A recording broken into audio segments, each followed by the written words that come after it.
Good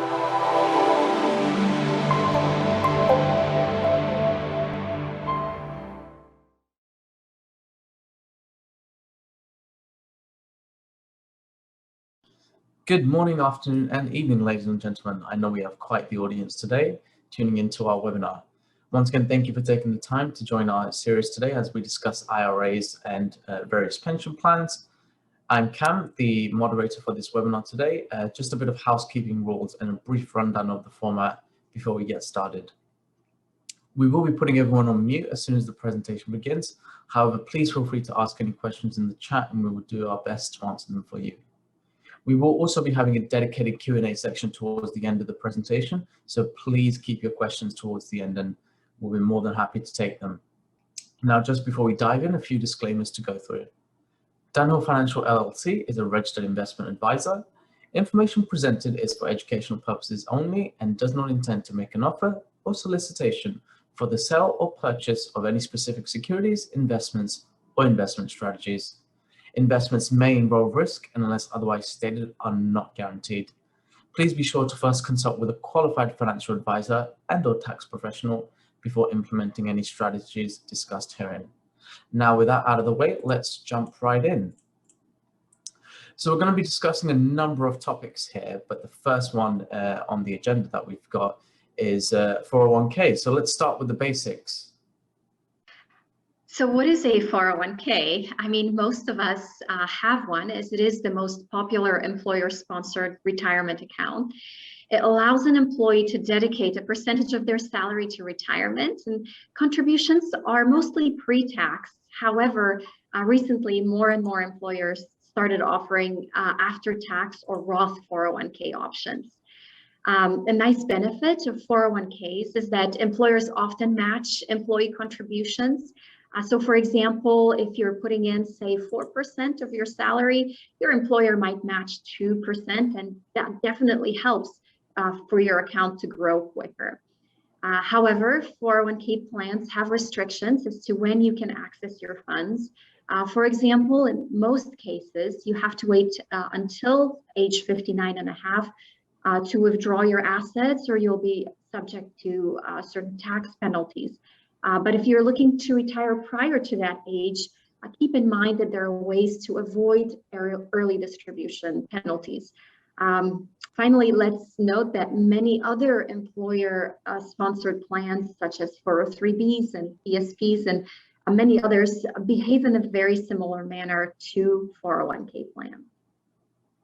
No, it's fascinating. I think seeing the rise of 401ks over your traditional pensions, especially on the US side of things, you know, it's a fascinating transition.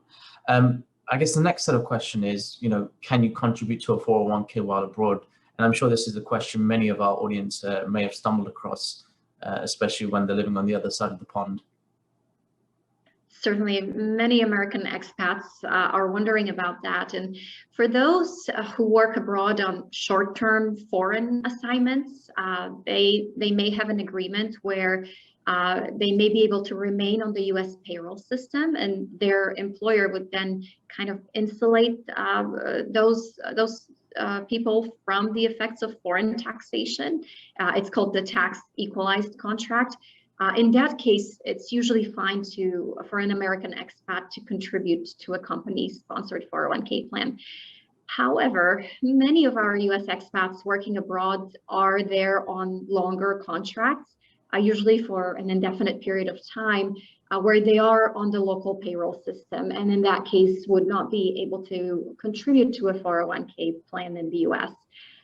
They might, however, be able to make an IRA contribution, which we'll discuss in a moment. Right.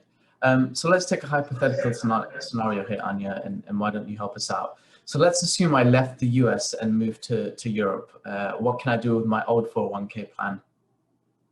That's a great question, Cam. Again, this is a question that our clients ask us quite frequently, and you certainly have options. The three main options are as follows. You can keep the plan where it is. Most employers will not force you out of a 401k plan unless maybe the size of the account falls below a certain threshold. Another option is you could technically liquidate your 401k plan. However, that's often not a good idea. You could be subject to early withdrawal penalties if you're under 59 and a half, and if it's not a Roth 401k, you'd have to pay income taxes in the US and possibly abroad on the entire amount withdrawn. So that could really negatively impact your situation, again, both in the US and the country where you live. The third option, and that's the option that's often preferred by US expats, is to roll over your 401k into an IRA plan. That allows you access to broader investment options. And as an expat, you can also benefit from currency diversification, meaning if you plan to live out the rest of your days in France, for example, you may want to have a more Euro-centric portfolio to minimize currency risk. Also, it's important to mention a lot of our clients who worked in education back in the US may have TIA CREF plans with an annuity portion kind of attached to it. You can still, over a period of several years, move the annuity portion into an IRA, and that is something that a lot of our expat clients do to mitigate currency risk. Mm-hmm. I think those are all interesting points there, especially that last one on rolling over into IRAs, especially from the currency vantage point. What many people don't realize is the options you have to invest in a 401k are very limited. Because again, it depends on the employer plan and the setup that you've got. But having it into an IRA really broadens up your horizon on the number of investments you're able to make. You're able to take ESG into account and many other variables. We've discussed a little bit about 401ks, and now let's jump into some IRA contributions. Now, with the tax filing deadline extended until May 17th, do I also have until May 17th to make my IRA contribution then?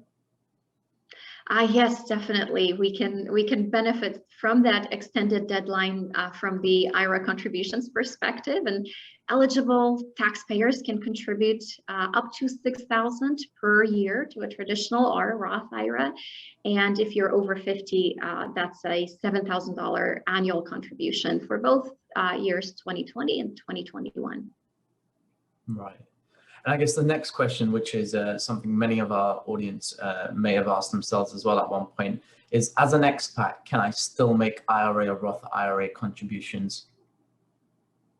A really good question. Certainly one that comes up a lot. And the answer is that generally, yes, you could potentially make IRA or Roth IRA contributions while living abroad and collecting foreign income, but you have to have earned income that is not excluded by the foreign earned income exclusion or the foreign housing exclusion. There are different contribution guidelines for IRAs versus Roth IRAs. Which is the better option for certain individuals, or does that entirely depend upon their specific situation? Yes, Cam, so it definitely depends on the specific situation. In the most general terms, if you're young, you're likely to be in the lower tax bracket now compared to the future. So Roth IRA is likely a good idea in general.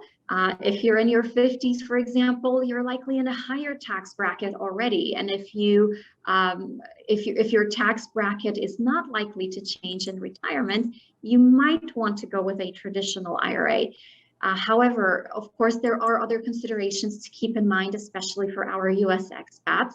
One is that really IRA contributions, whether to a traditional or a Roth, should be considered on country by country and case by case basis, based on the different tax treaties that the US has with various countries. Also, generally, IRA contributions, if allowed for US expats, might make sense in countries where the tax rates are already low, but those IRA contributions may not make sense in countries with higher tax rates. And then even if a traditional IRA is not permitted or does not make financial sense, a Roth IRA contribution might be a good idea. Mm-hmm.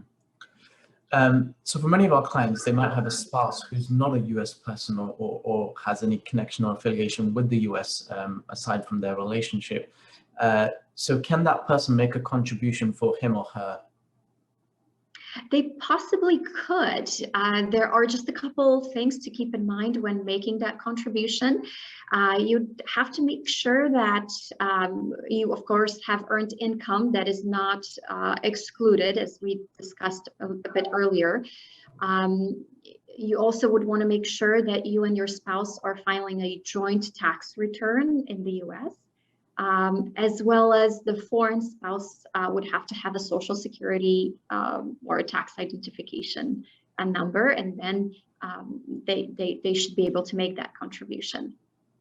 Mm-hmm. So are there any important considerations when making a contribution that expats or any other person should take into account? Yes, definitely. You know, as we've referenced, it's crucial to consider the local tax rules of the country where you live when making contributions, as well as the local tax rules of the country where you plan to retire and eventually take distributions. So we've discussed a number of key facts about contributions. Now, it's all well and great that I've saved up all this money. Let's talk about distributions. When can I take my money out, and what are the tax benefits of an IRA versus a Roth IRA?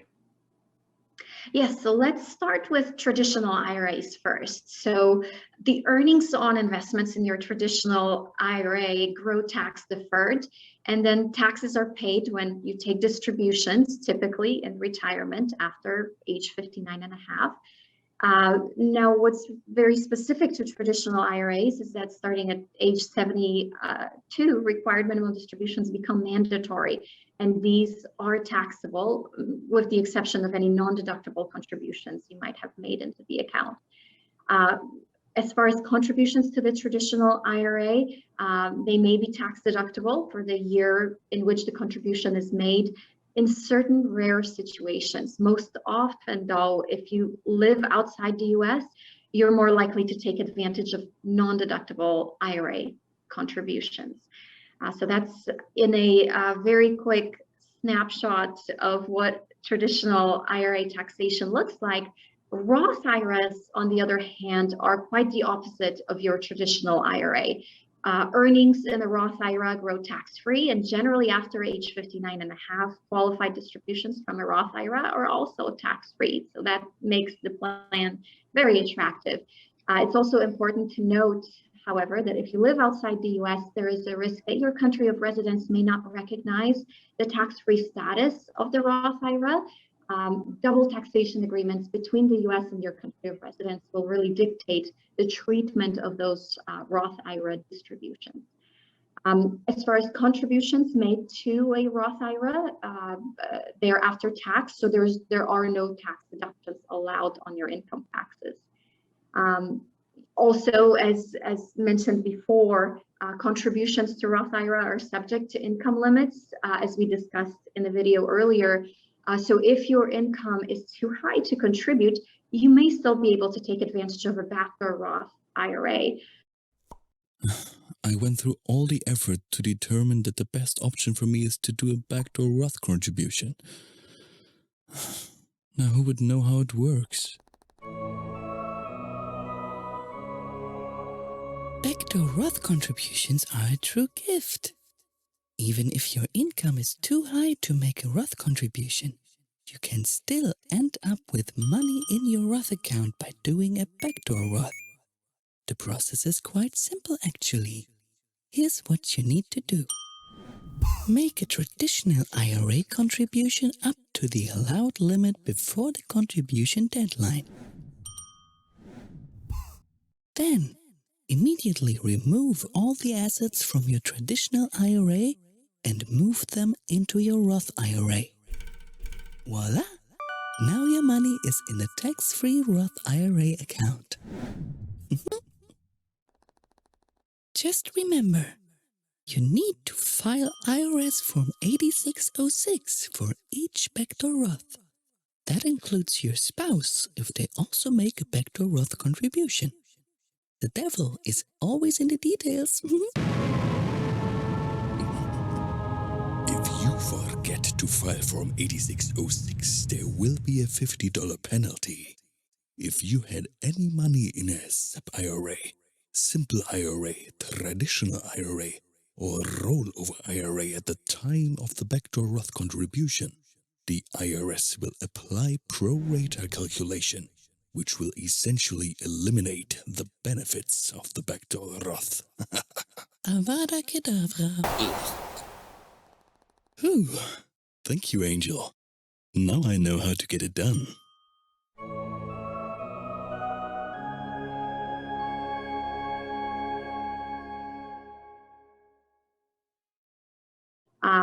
And lastly, another nice benefit of Roth IRAs is that there are no mandatory distributions during the lifetime of the original owner. So the next set of questions I have is, can I take my money out of an IRA before 59.5 without the 10% tax penalty? Yes, so generally you could, however, there are some limitations. So of course, we wouldn't want you to dip into your IRA accounts prior to retirement. However, if you need to access your retirement assets, the IRS has rules where they waive the 10% penalty, early distribution penalty, in circumstances such as first-time home purchase up to $10,000, or for qualified higher education expenses, for certain distributions to qualified active military members, medical expenses with certain AGI limitations, and a couple other maybe more rare exceptions.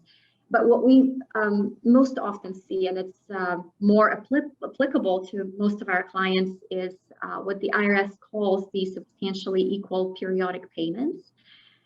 With those, if you set it up correctly, funds can be withdrawn penalty-free through specified annual distributions for a period of 5 years, or until the account holder turns 59.5, whichever comes later. So a properly set up plan can avoid a 10% early withdrawal penalty prior to 59.5. However, it's important to note that income taxes must still be paid on those distributions. We're just talking about avoiding that 10% early distribution penalty here. Mm-hmm. Now, I'm sure many in our audience may have come across Roth conversions, or may have been suggested a Roth conversion. So what is a Roth conversion, and how may it be useful? Yes, so a Roth conversion refers to taking all or part of the balance in an existing IRA and moving it into a Roth IRA.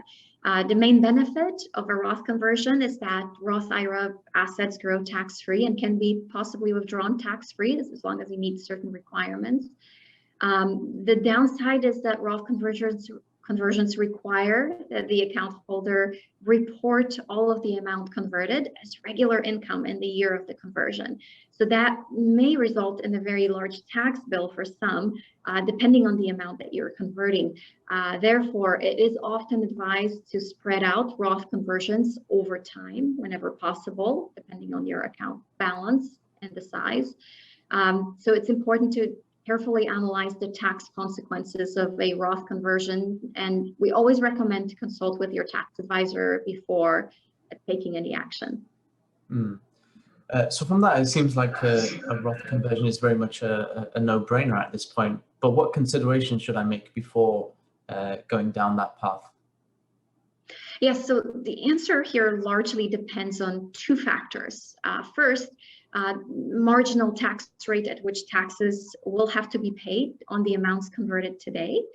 And two, marginal tax rate at the time money is withdrawn from the traditional IRA if conversion is not carried out. Analysis shows that when retirement tax rates are expected to be the same or higher than current rates, the Roth contributions and Roth conversions are often the right choice. Only when marginal tax rates in retirement are expected to be substantially lower than current rates, traditional IRAs may then prove to be a more optimal choice. So what are special Roth conversion considerations for expats specifically? So in many cases, but not all, Americans living abroad are not subject to state taxation. And if they intend to return to the US and retire in the state that taxes traditional IRA distributions, as most states do, then the ability to convert without paying state income taxes on the conversion effectively lowers the bar in favor of the conversion. So here I'm especially referring to high tax states such as maybe New York or California and such. But at the same time, local taxation of the country of residence must also be considered. So if the Roth conversion amount is subject to a local taxation at a higher rate than the applicable US rate, it may be better to forego the Roth conversion or defer it until returning to the US if a return is anticipated.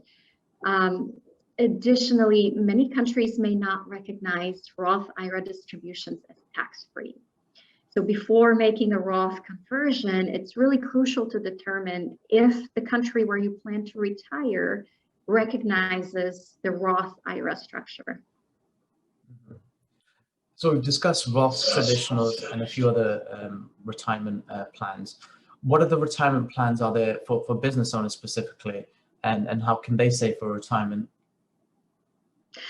Great question, Cam. So US expats who own non-US businesses can generally use standard US qualified retirement plans, defined benefit plans, solo 401ks and sets, depending on their situation.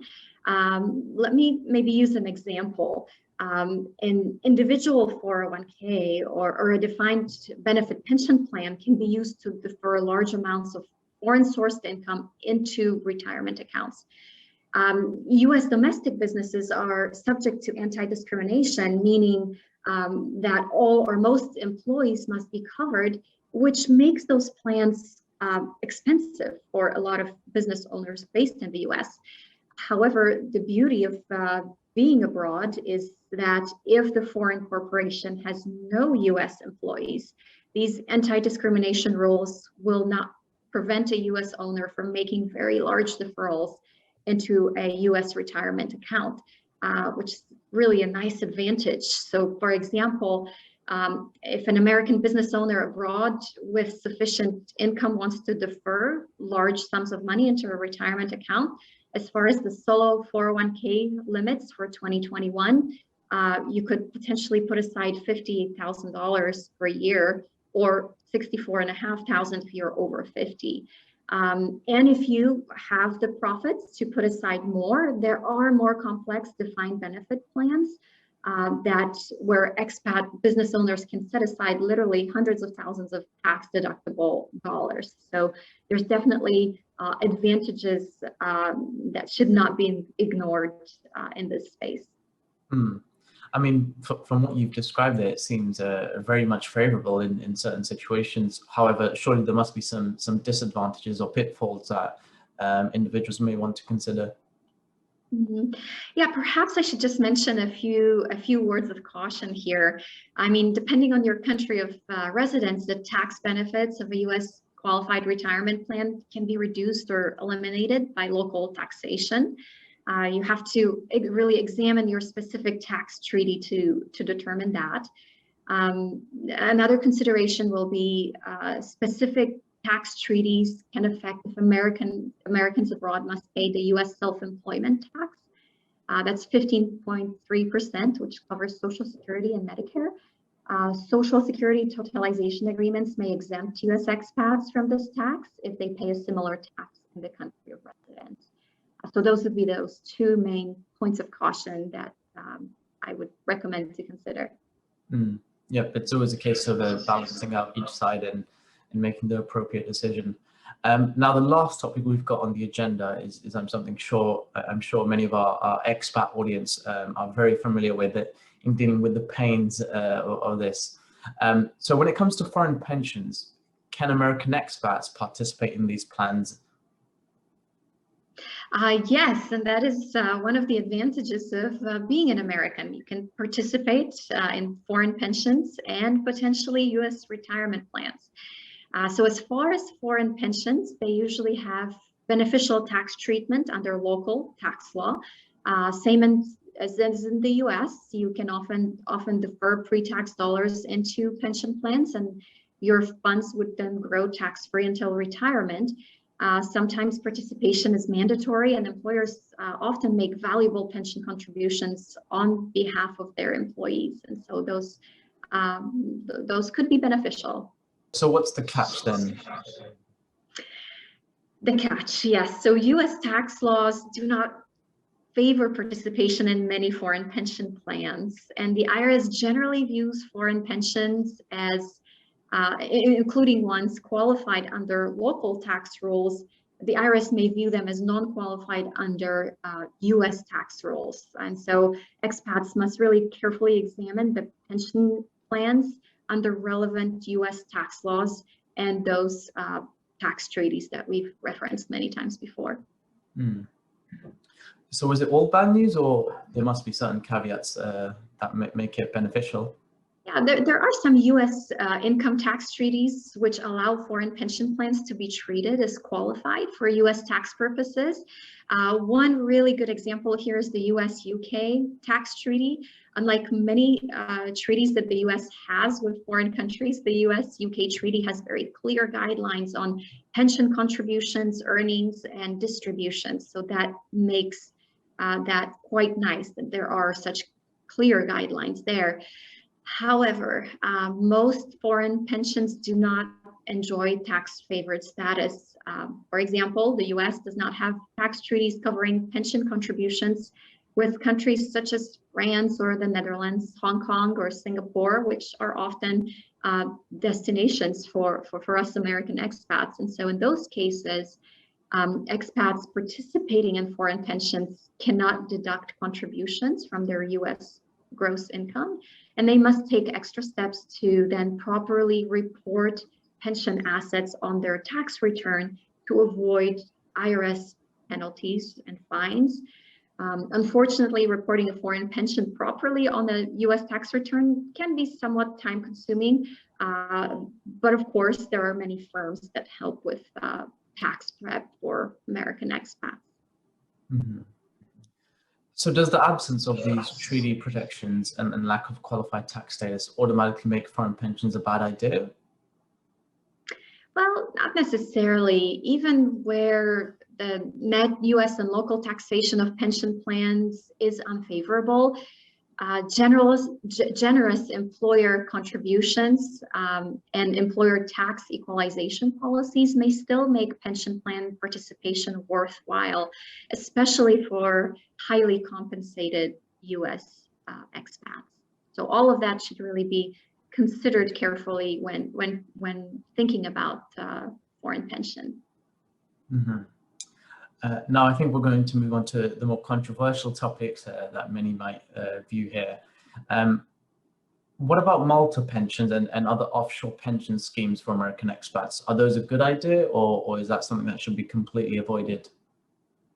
That's a good question. I'm glad you asked, Cam, because more and more often American expats in countries such as Singapore, Hong Kong, or Dubai are being marketed offshore pension schemes based in Malta. And while it is true that the US and Malta have recently, or a few years ago, signed a more modern version of a double tax treaty, it's certainly doubtful that the IRS intended to permit American taxpayers to accumulate untaxed gains in a Malta pension and then take tax-free withdrawals. So even more importantly, advisors offering these pension schemes often ignore the issue of residency and jurisdiction. The tax treaty that US has with Malta does not cover Americans who are not residents in Malta. Therefore, Americans outside of Malta have no standing to make a claim under the treaty provisions. So therefore, we believe that Americans investing in such schemes are taking on substantial tax and compliance risks, and therefore we do not recommend those types of plans. And even aside from those risks, in general, most of the Malta pension plans require a large and ongoing financial commitment. Liquidity is low, fees are high, and the solvency of the small state of Malta is questionable. So certainly not something that we would recommend. I mean, at this point, it very much seems like an exotic product for specific niches, and I guess one that many people would best avoid. Can you roll over a foreign pension into an IRA or a 401k? Not generally. A much more common scenario is that the foreign country will allow a US expat to withdraw funds when they permanently leave the country, but that is still very country specific. Can people move their US retirement accounts abroad? In Europe, you can't, as IRAs and 401ks are considered trusts and European vehicles are considered pensions. So no provision is really made to transfer them. So what if someone is moving from the UK to the US? Are there any things that they should maybe take note of? Yeah, I mean, in that case, Dunhill Financial offers SIPs, and you can use our US portfolios to naturally hedge yourself without having to get out of the SIP plan. So you certainly have some options there. Perfect. Well, thank you very much for that presentation, Anya. I hope some of our audience found some key insights in there, as well as some takeaways from that presentation. We'll now be opening it up to our Q&A section. So once again, please feel free to post your questions in the chat, and we'll do our best to answer them. However, please note we won't be able to answer any specific sensitive questions, but please feel free to email those to us after the presentation concludes. Our contact details are up on the screen there, and we'll be more than happy to look into it.